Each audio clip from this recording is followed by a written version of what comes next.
Hey guys, welcome to another episode of the Life in General podcast. My name is Nick. I'm Ian. Ian is Careless Whisper Ian. Sure.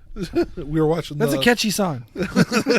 we were just we were being proven, it was proven to both of us. I already knew that Samwise Gamgee and Frodo at the end were of, gay lovers. The end of Lord of the Rings trilogy. Yeah.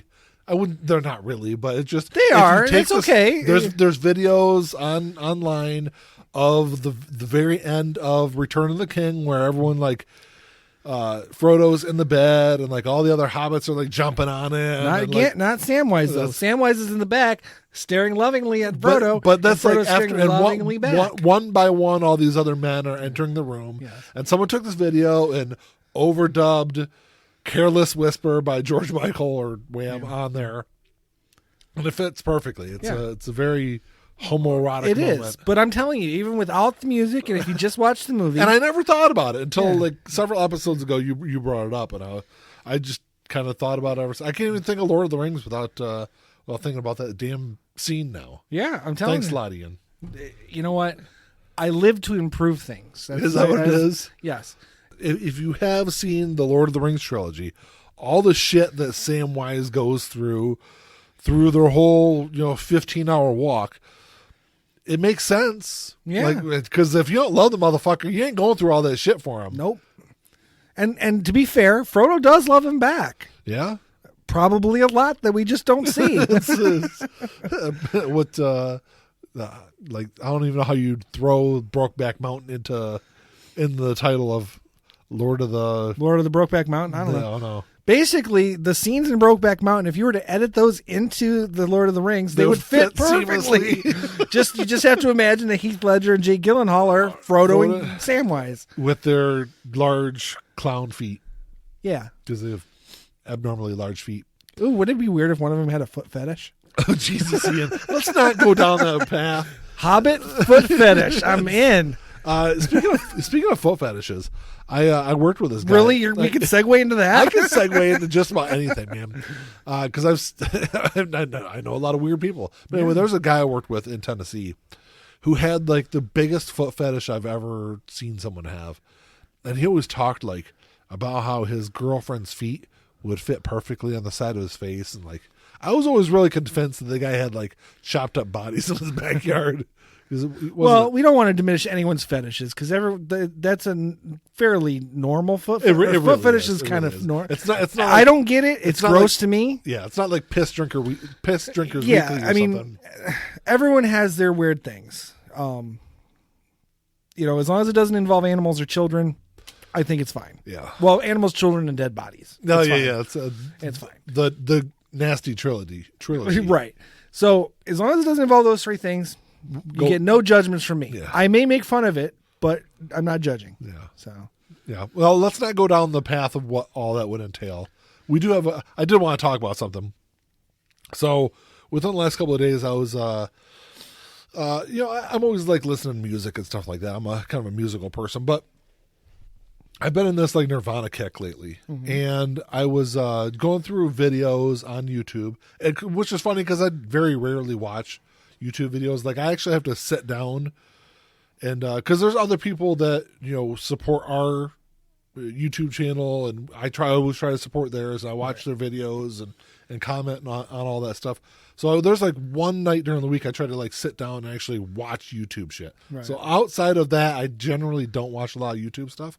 But I came across this video, and I can't believe I was surprised this person had so many subscribers. But there's it's called the Charismatic Voice on YouTube, and I believe she's a vocal instructor. Okay, and she goes over, she reacts to "Where Did You Sleep Last Night" by Nirvana. Obviously during their famous Unplugged series, and she does a great job breaking the song down. But she was almost at one point I thought she was gonna burst into tears from the just emotion from that song. And it I thought it was a really great analysis of it. By the way, she's got 809,000 subscribers on YouTube, so it's pretty popular channel. I just we just plugged for free. Yeah. No, She, maybe she should listen to this and plug ours. Yeah, probably not. Probably not. Well, no, Ian, because you lost her in the first 2 minutes of the episode talking about Frodo banging. Hey, I didn't say it was a bad thing. I was saying it was a positive thing. Oh, okay. But I said the Hobbit love was very natural and it was palpable. Yes. But anyway, back to being palpable in a different way. Yeah, so she watches this video, and it's really kind of interesting how she like breaks down the vocals, and she's really technical about all the stuff that Kurt Cobain's doing in the track. Mm-hmm. And I will say that the end of that song, I think it's really interesting to watch because it is a very emotional song. Mm-hmm. And from what I've read about the performance, they actually wanted to do, or the show wanted them to do an encore track. Which, if there's actually one more track that wasn't originally released with the CD. Okay, I don't know if it's been released. Is it on the video? I don't know. Well, maybe it was on this. Okay, it was on the CD, but it wasn't in the video. That's what it was. Okay, but they wanted them to do an encore. But after that last track, Kurt Cobain was like, I can't sing another song better than that. Right. Because it's just the emotion in that song. And it's kind of interesting. Do you remember the track I'm talking about? No, I'm not remembering it right now offhand. I mean, I know the track, but I'm not remembering the performance. It is. It's probably, there's a moment right at the end of the song.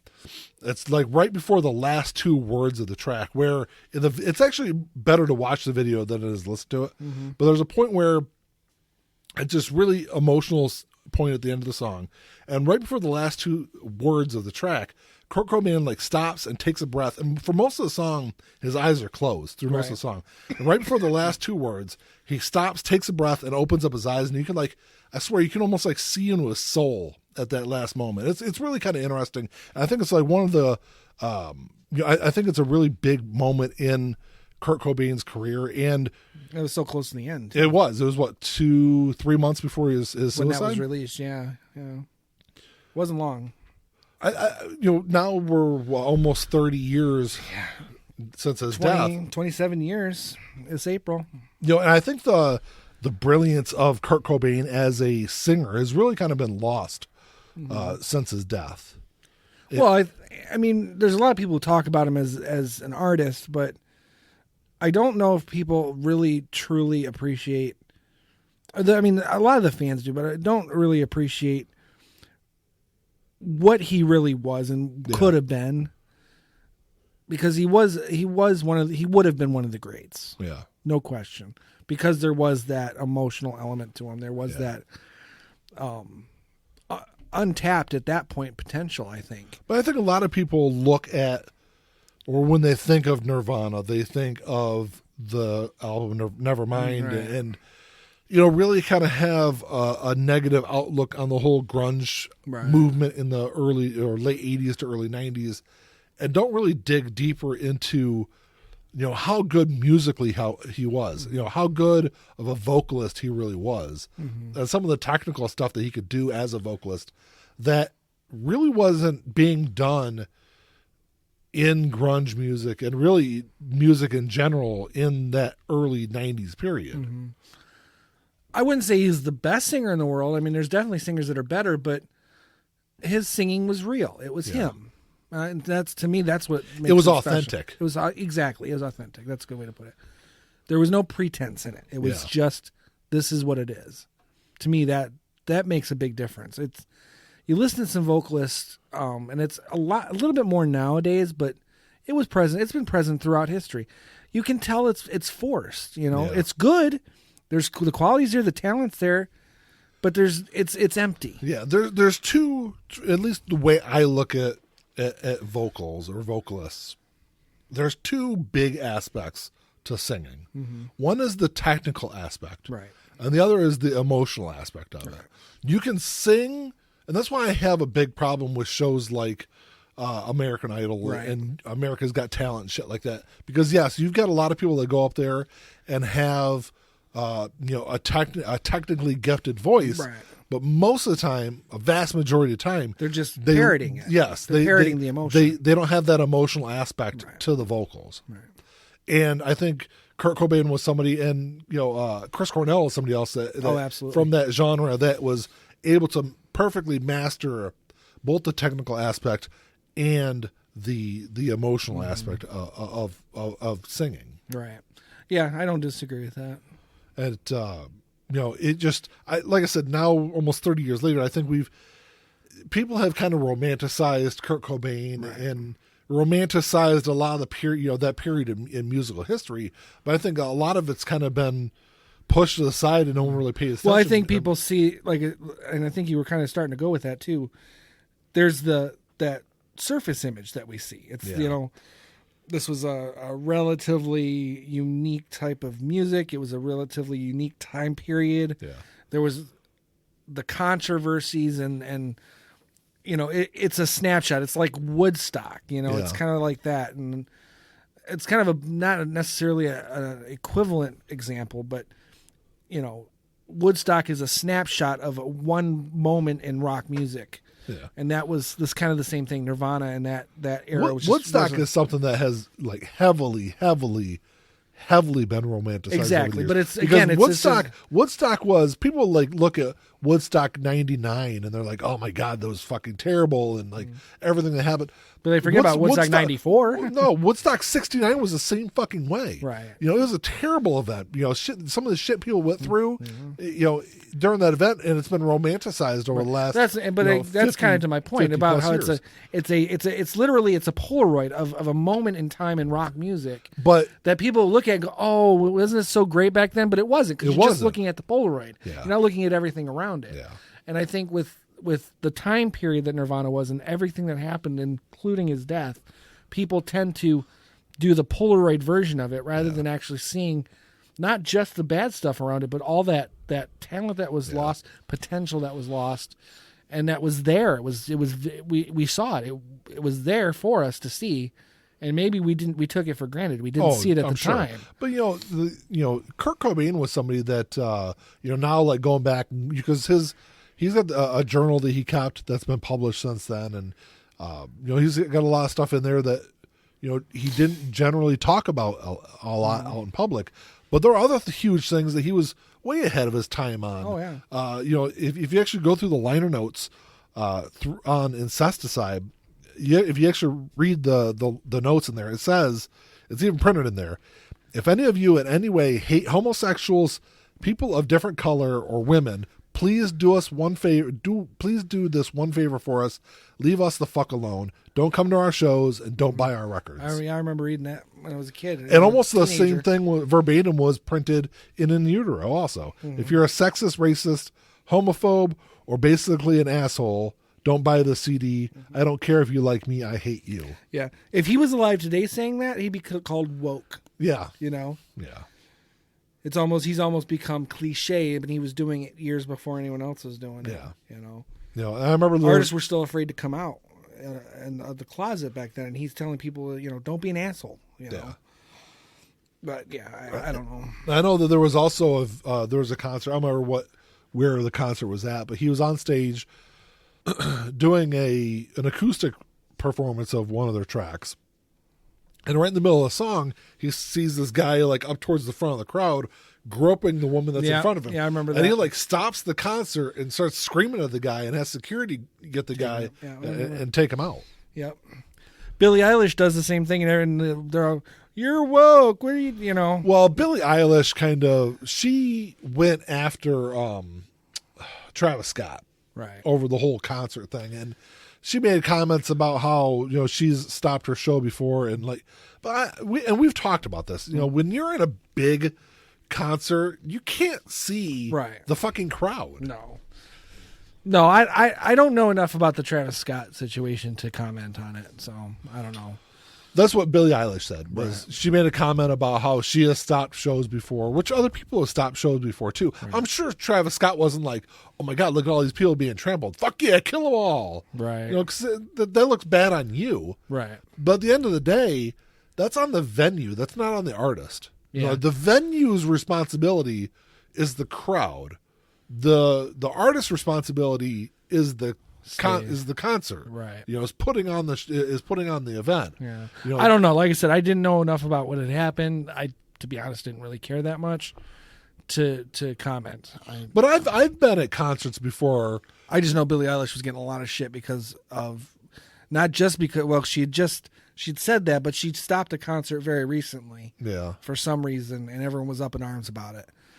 So I don't know. But I've been at concerts before where there's been crowd surge, and I mean, you could feel it pushing. Yeah, absolutely. Mm-hmm. You know, obviously, I've never been in a situation where I've been trampled or seen people trampled. Right. But you're a pretty big dude, though. I don't think you'd be. You get knocked over, man. Yeah, it's done. You're under, on the ground. Yeah, I mean, regardless of your size, you can get trampled. Yeah. You know, but yeah, but that's what Billie Eilish was getting a bunch of shit for. Oh, well, like I said, I just heard about her stopping. I knew she had said some stuff, but I know she had stopped a show, and then there was all this stuff on Facebook about, woke and I don't know, blah blah blah. But getting back to Kurt Cobain, yeah, I think that definitely the tragedy was that we didn't see where their career would go. Right. I don't think Nirvana would have carried on much longer. I don't either. I think Kurt would have ended up just doing solo stuff, and it probably would have been minimal. I mean, I don't see him putting out an album every couple of years. Oh, I do. I don't. I see him doing like the Robert Plant thing where you might have a surge like a few years where there's a couple albums, but then you won't hear from him for like 5-6 years. Yeah, I don't know. That's kind of what I get from him, but we don't know. We'll never know because they had such a short career. They basically had 3 albums. Yeah. Bleach, Nevermind, and In Utero. Incesticide was a B-side album. Yeah. What it's worth, at least we have that, I guess. Yeah. And there's some good stuff there. Yeah. But the funny thing is, like, people when they talk about Nevermind, the album, they always talk about, well, Nirvana was the band that killed hair metal, and that's not really. That's not one band couldn't have done that. No, it's not very accurate. First off, because even when Nevermind was released, it didn't get really popular till '92. Yeah, I mean, I picked it up before then. I mean, I had it in early or late '91. When did it come out in '91? I was just going to look it up. I thought it was like midsummer. I thought. Okay. Well, I had it. I got it in like the fall of '91. It was released September 24th, 1991. Oh, well, then I got it shortly after it came out because it was like maybe October when I got it. Yeah. I had it before Christmas because I was listening to it. Oh, yeah, I'm sure I did too because, Smells Like Teen Spirit was released 2 weeks before the album was released as a single. So, and I got it when Smells Like Teen Spirit was big. So I'm sure I had it. But you're right. As an album itself, it didn't really blow up until 92. Early 92. Because with Come As You Are, Lithium was released as a single in July of 92. In Bloom came out in November of 92. Yeah. So really the whole 92, yeah, you're right. Smells Like Teen Spirit was popular at the very end. I mean, that was a song that got me to buy the album. Yeah, me too. Yeah. But, and honestly, it's not even my favorite song. No, it's probably not even my top 5 songs on that album. I kind of consider it the Aqualung of Nirvana, really. Yeah, because that's it's a song everyone knows, but there's so many better songs. Yeah. But music had been kind of trending in a different direction, really since 88, 89, 90. That sounds fair. To be honest, I think you can attribute some decline in hair metal to the grunge movement. But you can also attribute it to bands like, say, Guns N' Roses, who started out kind of as a hair metal band, but pushed it farther, more towards a grungy kind of hard rock sound. The only thing that was hair metal related with Guns N' Roses was with the Welcome to the Jungle video at the very beginning of it. Axl has like the big poofed up hair. No one else in that band looked like they're part of the fucking hair metal. No, but they were still kind of wrapped up in that. I think they wrongly got lumped into the hair metal aspect because, like I said, it was just that one video, and then like the rest of their career, they really try to distance themselves from that because they didn't. That's my point. Yeah, that's my point. They were marketed initially as that, but their music was pushing farther away from what hair metal had become. Because hair metal was always, it started out as hard rock, it was aggressive and, nonconformist, but then, as the decade wore on. As the decade wore on, and it got commercialized. Commercialized in the sense that like you got this hard rock, anti-authoritarian type rock music, and then they have a ballad, but the ballad is the song that hits the charts. Yeah. So next album, I want 3 ballads, not just one. I want 3 ballads. And that happened to, I mean, there happened to all of them. Yeah, they all went that way. Yeah.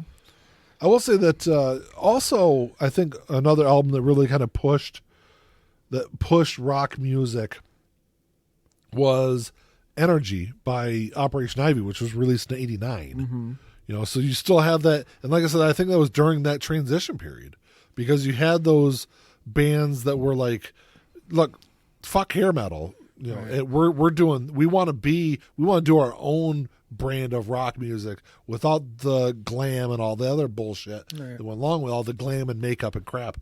And I think as rock music progressed, that's when you had a band like Operation Ivy bust in, who recorded released one album, and influenced music for the next 20 years. Right. Well, they were a huge influence on Green Day, Rancid, obviously. Obviously. Well, they were they were Rancid. They were Rancid, but I mean, they really weren't. But Tim Armstrong. But. We could say probably influenced Blink and Sum 41. I mean, and any punk band that came out after 1989 was influenced by Operation Ivy. Yeah. More so than the Sex Pistols, as music critics would like to admit. Sex Pistols were fucking garbage, man. I'm sorry. And I've been a punk fan for a long, long time. The Sex Pistols were commercial bullshit.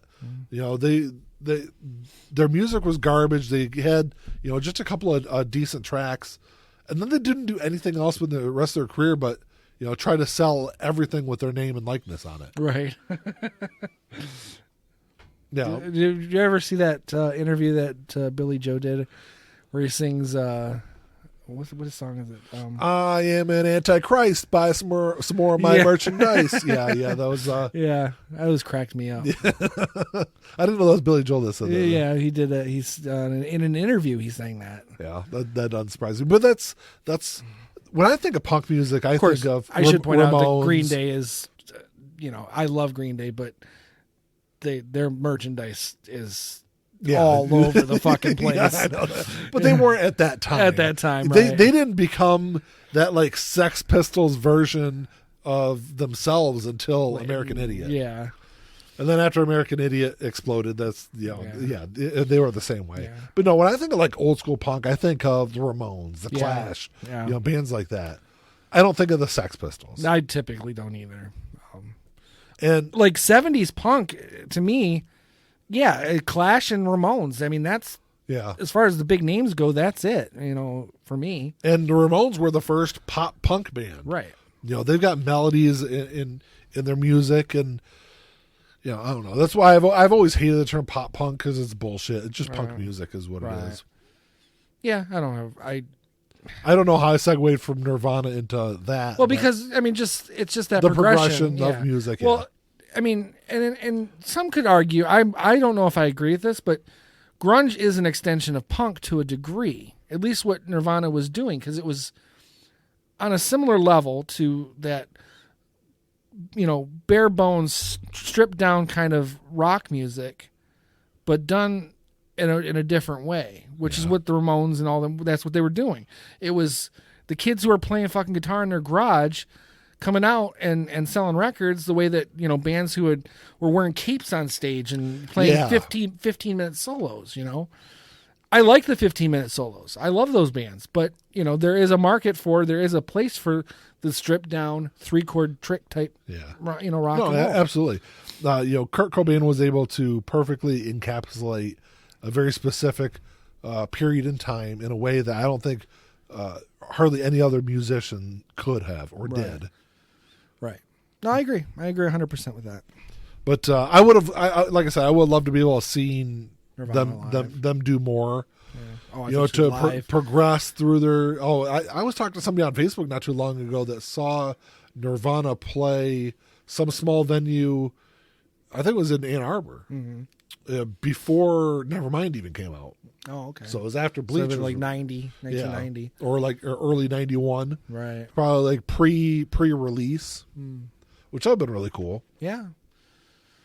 Was Dave Grohl with the band at that point? Yeah, because I think it was like pre-release of Nevermind. Okay. So it was like, because I know he didn't play midsummer on of '91, and it might not have been Ann Arbor. It might have been out towards Detroit somewhere, but it was at some like small venue, which would have been kind of cool. But, yeah, I would have liked to seen how they would have progressed, because a lot of those, like, even if you look at bands like Skid Row or Warrant, their music really progressed from what they're known for in the, with their big albums in the late 80s. They really progressed musically to something very different later on in their careers. Mm-hmm. And it would have been really interesting to see, how Kurt Cobain would have adapted his music and his lyrics to fit that progression. Right. And as someone who, he had something to say. I don't know if he ever got a chance to really say it, but it was obvious that there was a person there who knew how to express thoughts in songs. Yeah. And it'd be interesting to see in some ways, and sometimes very abstract ways. Right. Yeah. I prefer the abstract anyway. Yeah. But it'd be interesting to see how he would have analyzed the 21st century. Yeah.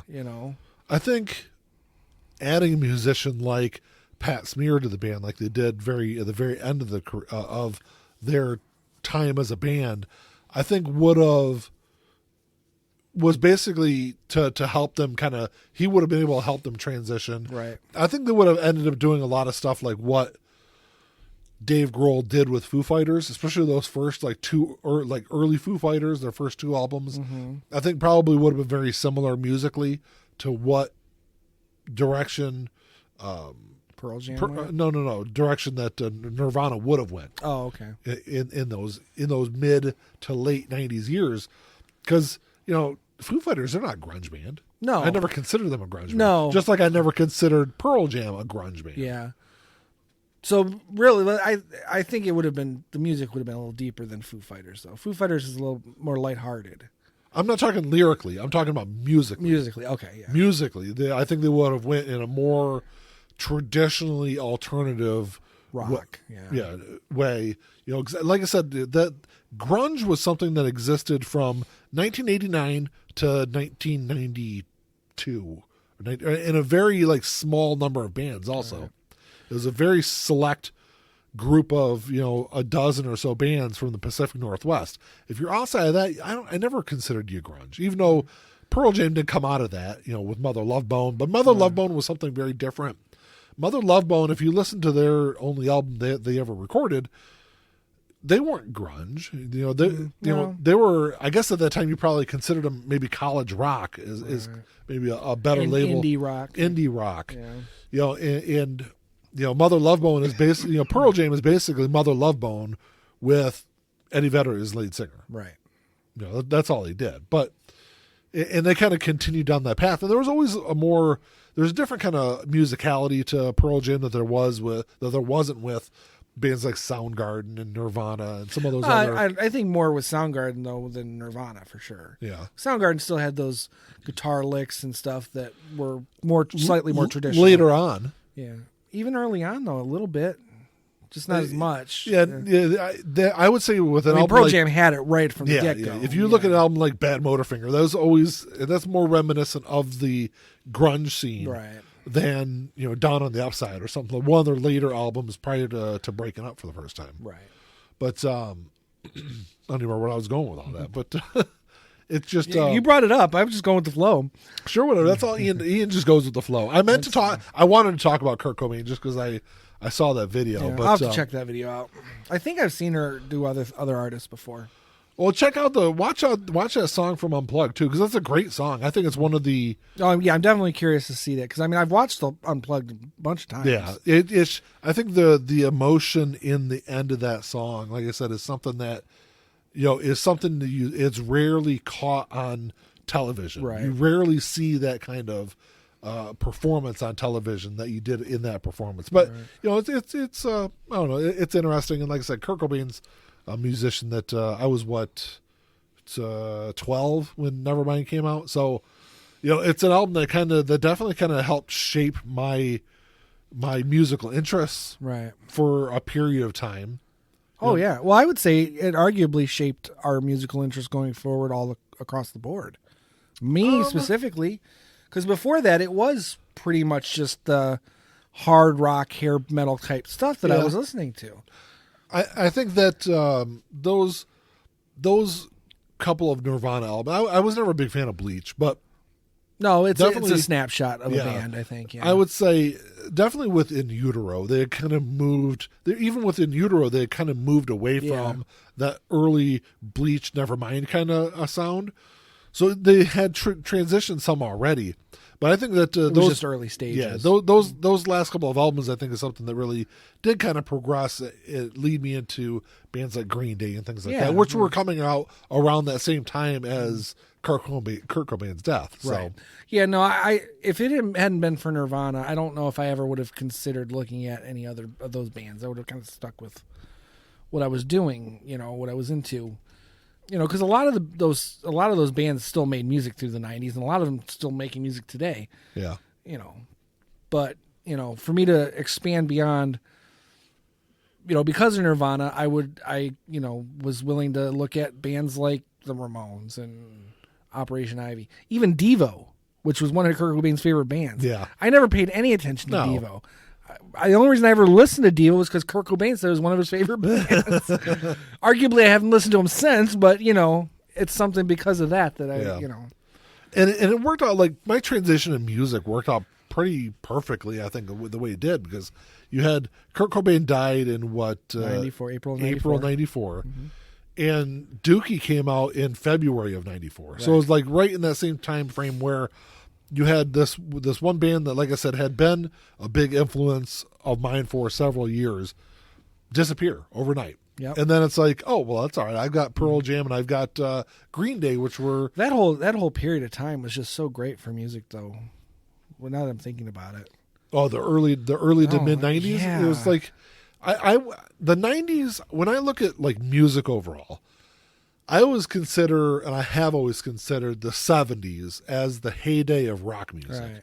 Because like every single week for the whole decade, there was something good coming. There was incredible rock music being released every single week.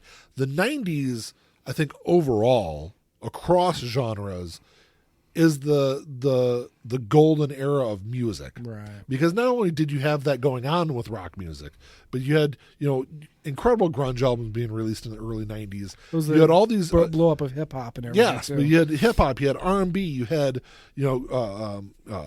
alternative rock, you had punk music, ska, this huge across a decade were just incredible music from multiple genres. Even, and I'm not a big country fan, but there's also a lot of great country music. No, the 90s was a very musically diverse decade, for sure. Yeah, absolutely. That maybe wasn't present in the other decades as much. Yeah. It hasn't been since. No, definitely not.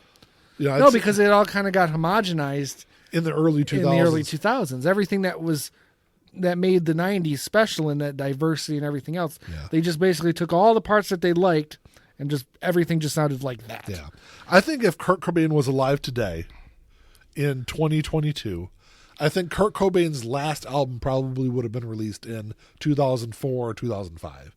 I think at that point he would have been like, fuck the music industry. Right. Fuck what you're doing. He would have just retired. Yeah, I could see him putting out an album here and there, though. Not maybe going from 2005 or 6 to say now. Yeah. But I think that's kind of what I was talking about. I think he's the type of person who would have something to say about shit. Yeah. And, well, because he did even then. Yeah. So seeing how things have gotten, I think we probably would have seen a Kurt Cobain album in like 2018. Yeah. I think, or even coming out this year, kind of a thing. Yeah, I think, like I said, I think there would have been a long period of time. I definitely agree. There would have been a long. I can see that because he definitely was. He was definitely jaded with the music industry before he died. Yeah. Oh, absolutely. Yeah, it's 5 years into his career. There was a whole, and I guess this really isn't the music industry, but there was a whole thing about they were doing a performance on MTV. I think it was like Live and Loud or something like that. One of those shows, and the MTV was like, okay, we want you to play Smells Like Teen Spirit. Mm-hmm. And they're like, well, we don't want to play that song. Right. We want to do one of our newer songs or a different song. And MTV actually threatened the band, said they would ban them from MTV. I guess one of Kurt's friends was somebody that had started working at MTV, and they even threatened to fire Kurt's friend that was working there to force them to play Smells Like Teen Spirit. And they were like, well, no, we're not going to play that song. We'll play one of our other hits. And their MTV's big fear was they were going to play Rape Me on MTV. And that's why if you watch the Live and Loud performance, they play like 30 seconds of Rape Me at the beginning of the song, and then they kick in Lithium. Because Kurt's like, fuck you. You're not going to tell me what I'm going to perform. Right. You won't. I'm not going to perform that. I'll perform one of our other hit singles. I don't want to play that song. Right. Because it was same with them. Sure. It's like, the song is not this.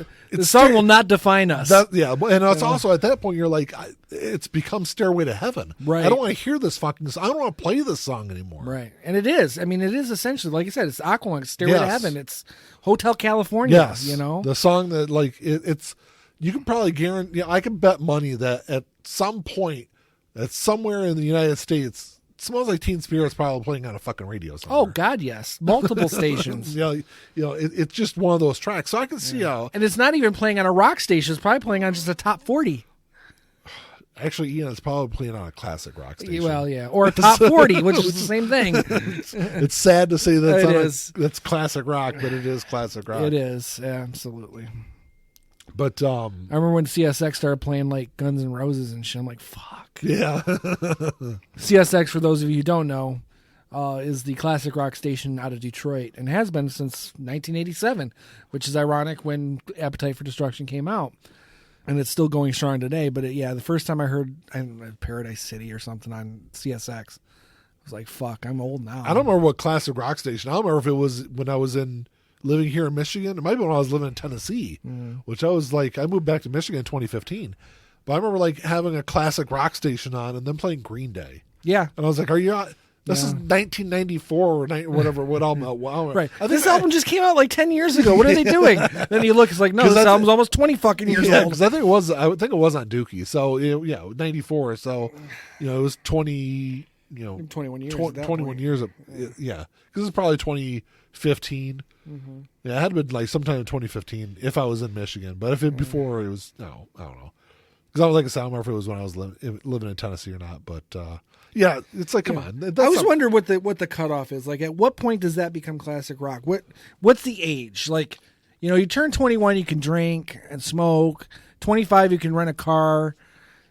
I mean, I would assume 20 years. Is 20 years the cutoff? I would kind of assume, 20 years would make it classic rock. Because you figure 20 years, that's like a generation ago.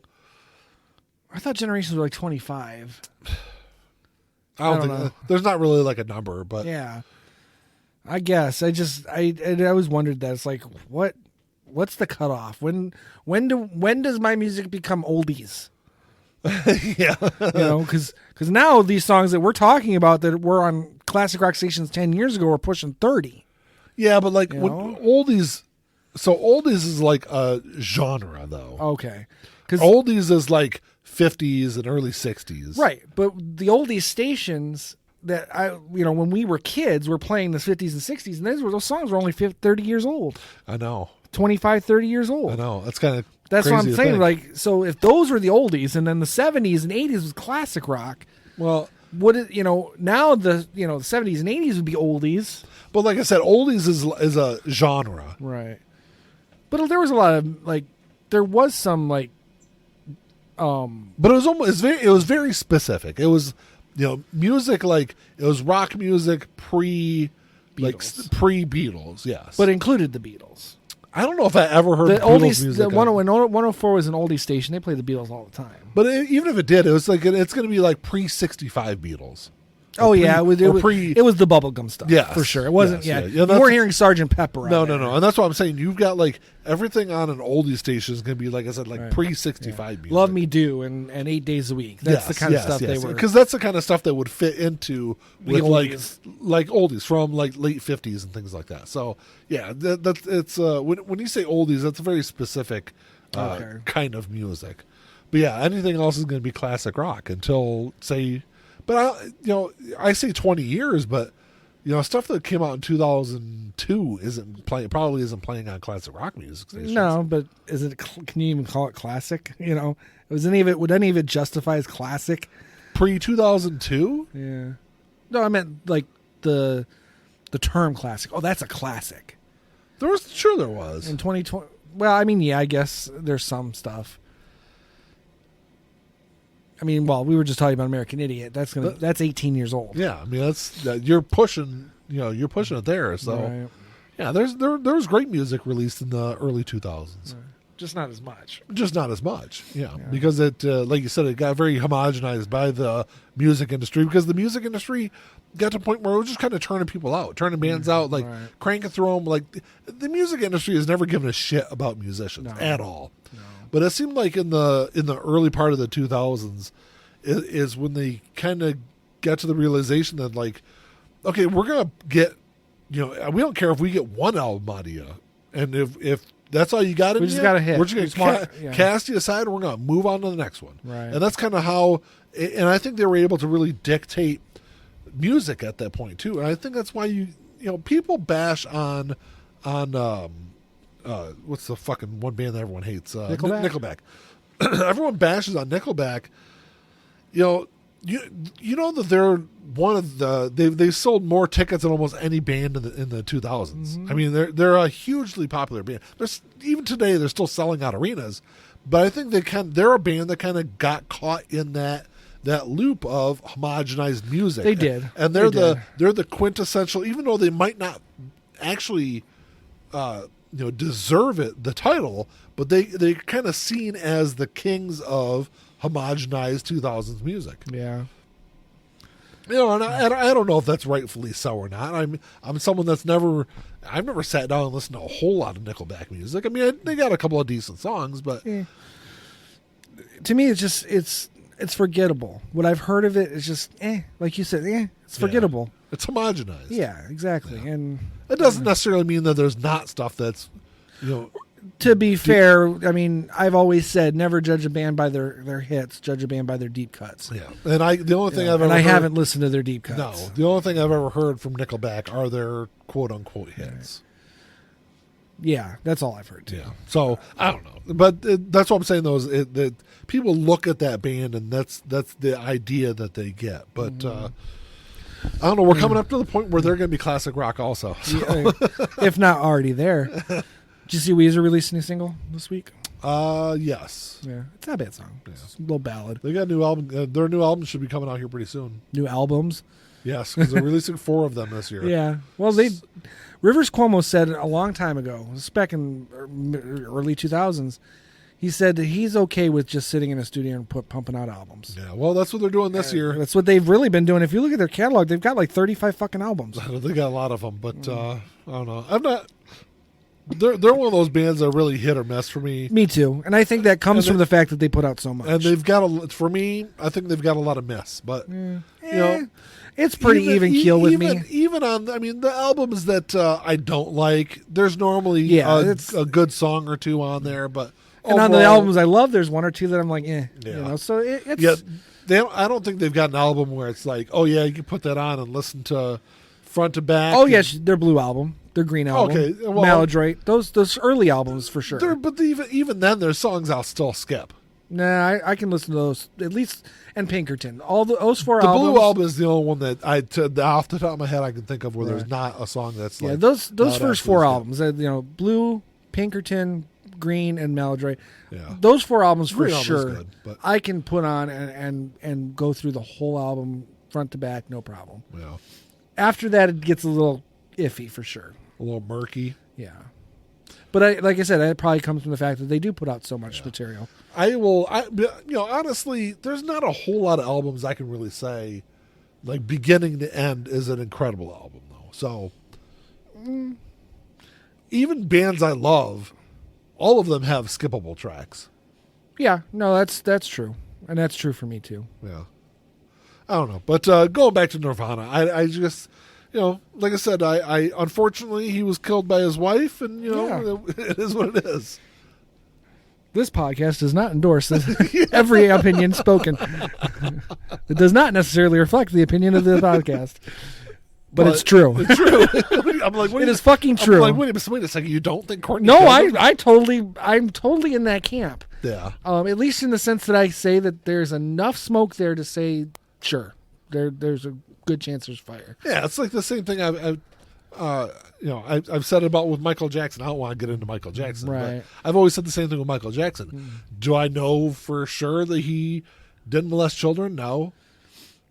I can't prove it or disprove it. It's like the Bill Maher skit he does on a show from time to time. I don't know for a fact. I just know it's true. Well, I don't know what's true with Right. Michael Jackson though, because Right. there's some things I can't explain and no one can really explain. But Right.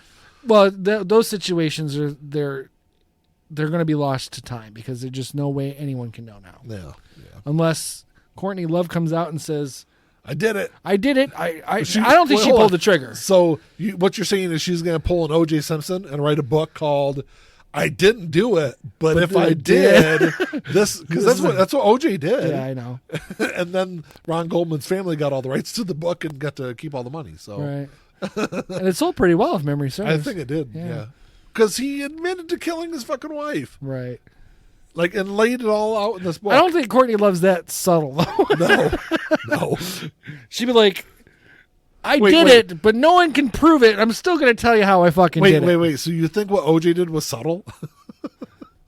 No, not necessarily. I just don't think. I think subtle that's at all. subtle. That's subtle by comparison to Courtney Love. Yeah, okay, I got you. So, because Courtney Love is anything but subtle. No. At least how she used to. Is Hole even like doing music anymore? I don't even know when the last We time talked about this last time it was over, I think. We looked it up. It was like 2006 or 7 was the last time. Or early 2000s. Was it? I think so. Because I think Celebrity Skin was the last. Yeah, they only did 4 albums. Nobody's Daughter came out in 2010. So Okay, so yeah, or still that's still and it early didn't sell 2000s. really well. They only sold 33,000 copies. That was kind of at a bad point for music though, because everything was streaming or starting to become streaming, and everything was still being ripped off. Yeah. Everyone was downloading albums still. Speaking of albums, well, by the time this podcast comes out, this album will be out. But Machine Gun Kelly's new album, which comes out the 25th, comes out on the 25th. So that's 2 days before this podcast comes out. His new album comes out on the This podcast will be the Sunday following, won't it? the Sunday after the 25th. Oh, okay. So it'll be the 27th. So Okay, 2 days after that. So, but pre-sales, Machine Gun Kelly's new album is already in the top 5 on iTunes. Really? It hasn't even come out yet. So That's cool. I thought it was pretty good. I think it will be another number 1 album. Yeah. So it bodes well for the rock industry. Right. I thought his last album was decent. It's not something that it's not really for me. It's not your genre. No. Well, I mean, it's not really a genre. It's punk. I like punk. I wasn't blown away by it, but I appreciate it. It's a good album. Just again, it's not the songs themselves didn't like. Ooh, I need to hear that song again. A lot of people were really like in the music music critic arena. As much as no one really pays attention to him anyway. But anyway, a lot of them didn't think his vocals matched the music, which I think they did. But I didn't have a problem because that's kind of the nice thing about punk is they don't have to. It's kind of sometimes it's the dichotomy between the two that makes it what it is. Yeah. I can't say that's the case here, but after listening, I listened to it a couple times, the whole album a couple times. It was fine. It was a decent album. That's It's one of my favorite albums that has come out in the last couple of years. Yeah, I'll do the same thing with this new album. I'll give it a listen. Yeah. And who knows, this album may do what the first one didn't do. It might blow my mind. I might go, what the fuck? That's great. That's a great fucking album. And then I'll go back and buy this one, the last one, as because I'm a completist. I have to. Dancing with the Curse was like that for me. Like, it's an album by Get Dead, and it's like, if you're a punk fan and you have not listened to that album, you're really missing out on something, because it's probably the best punk album that I can think of that's been released in the last 25 years. Yeah. And no one fucking knows anything about it. Right. It's an incredible fucking album from beginning to end. But is that one? that is that one. That's as Ian points to the record on my wall. Yep. But it's a great album. It, like I said, there's a lot of great things going on in music right now. But yeah, I think right now is one of the better times in this century so far, in terms of music, in terms of some of the stuff that's coming out. I think artists are, even though streaming rapes them on their royalties, I think because of the resurgence of physical media sales and the ability for bands to sell their own music. Yeah. I think this is a good time for rock bands, or all artists, really, to be doing stuff. And I think that's kind of revitalized a lot of the efforts that are being put out there. Yeah. I think because I think you're even seeing more of a diversity in music right now, also.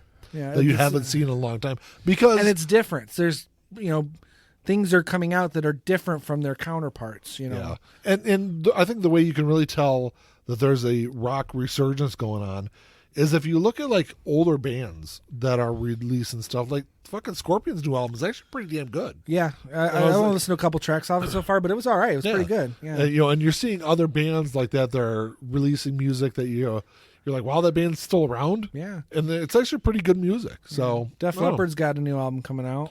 Yeah, and they've been pretty prolific in terms of. I will tell some you, of those other, their contemporaries. last like several albums, I have not liked any of it. Well, no, there's good songs on all of them. There's a lot of not great songs too. Yeah, it's like, and the good songs I don't think overpower the bad. Like some bands have an off album, but the good songs are like really good. Yeah, where there's if there's a small handful, there's 2 or 3 really great tracks. I might buy an album just to hear those tracks. Right. But yeah, that's not the case with any of their albums. I went through and actually just kind of did a skim through of some of those post-Hysteria albums, specifically Adrenalize, because I had that a cassette and I don't remember liking it. Yeah. And I kind of skimmed through it the other night, last night, and I was like, I kind of get why I didn't like it, Because I get a band progressing and changing because they're not going to sound exactly the same, but there's always that core that was there in Hysteria, that was there in Pyromania and High and Dry, that is just gone in Adrenalize. And then I kind of did the same thing with some of their later albums. It's like, but even after like Adrenalize came out, Slang and Euphoria kind of went down that same kind of path, right? And then like when X came out in 2002, July 2002 is when it came out.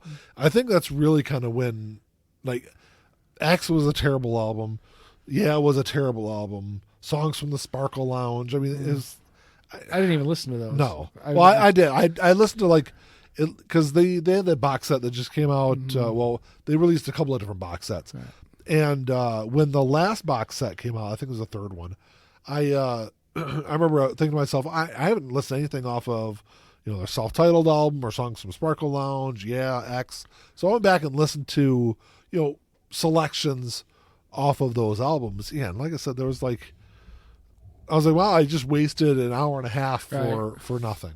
Yeah. Because there was nothing there was, like I said, even Adrenalize has 1 or 2 all right songs, but it's just, I'm just not a big, anything post-Hysteria I just don't feel as powerful. But again, I have listened to that new track, and it's okay. It's good. Yeah.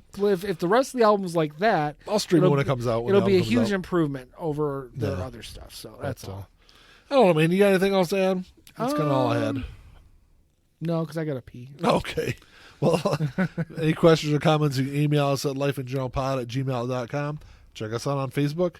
That's about it. Yep. Talk to y'all later. Until next time. Talk to y'all later. Peace. You said it backwards, man. What the fuck? I gotta pee. My brain's swimming. All right, man. Talk to you later. Bye. Bye.